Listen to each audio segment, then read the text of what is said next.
Healthier Together, sponsored by Regents Blue Cross Blue Shield of Oregon.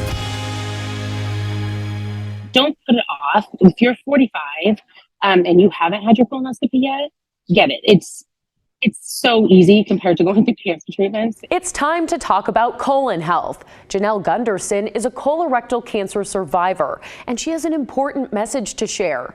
Don't put off talking to your doctor. If you feel like something's wrong, then seek answers and don't just brush it under the rug.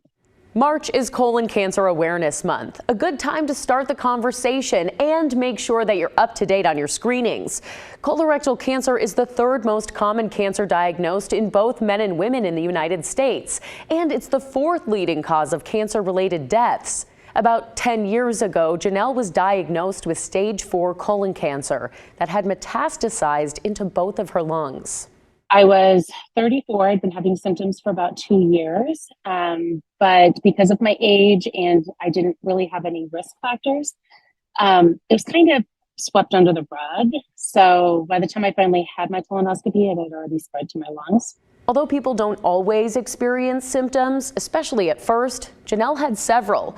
They can include a change in bowel habits, blood in the stool, diarrhea, constipation, or feeling like the bowel doesn't empty, abdominal pains, aches or cramps that don't go away, and unexplained weight loss. But again, because of my age and, I had large babies, they told me like you have hemorrhoids or you have IBS or, and so finally it took going to my third doctor, just knowing something was wrong before I finally got a colonoscopy and was diagnosed pretty much instantly. She went through 3 years of chemo and 2 surgeries. Now she's cancer-free, sharing her story to encourage others to get screened and to speak up when something feels wrong. Because treatments work best when you catch cancer early. Colorectal cancer almost always develops from precancerous polyps. Those are abnormal growths in the colon or rectum. Screening tests can find them so that they can be removed before they turn into cancer. So here's the official recommendations from the CDC. Regular screenings begin at 45. However, you may need to be tested earlier if you have inflammatory bowel disease like Crohn's or ulcerative colitis, a personal or family history, or certain genetic conditions. If you think you're at an increased risk, talk to your doctor about when to begin screening, which test is right for you, and how often you should get tested. The local chapter of the Colon Cancer Coalition is lighting the Morrison Bridge blue this week. Friday is Wear Blue Day.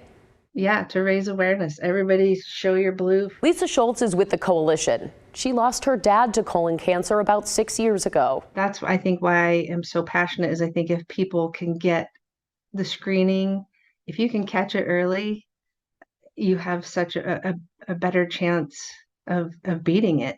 She helps organize the annual Get Your Rear in Gear 4K Run Walk to raise money that supports local people and their families in their cancer journey. It'll be back this August at Mount Tabor. It's just a time to come together for people to support each other. The money stays in Oregon, and we help the families. We pay rent, we pay utilities, we help pay for the things that these families are fighting so hard to stay alive. We help them so they don't have to worry about the other things. For more info on the fundraiser and information to make sure that you're up to date with colon screenings, go to kgw.com/healthiertogether.